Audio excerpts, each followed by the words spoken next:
In this video, I will show you 4 methods to fix File Explorer not working on Windows 11 or 10. For the first method, right-click on your taskbar and select Task Manager. Then, scroll all the way down and look for Windows Explorer. Right-click and select Restart. For the second method, go to your search bar and type CMD. Select the command prompt. Right-click it and choose Run as Administrator. Then type sfc/scan now and hit Enter. Let the scan run until it is completed.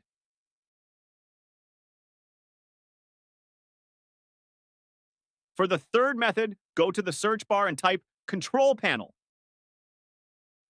Click on it and look for File Explorer options. Click on the Clear button and then click on Restore Defaults.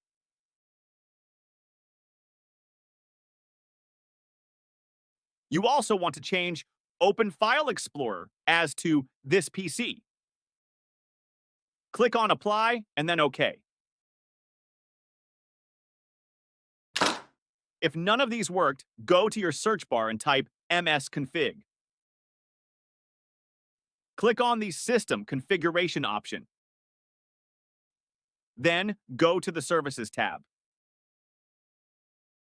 Check the Hide All Microsoft Services and click on the Disable All button. Select Apply and then OK.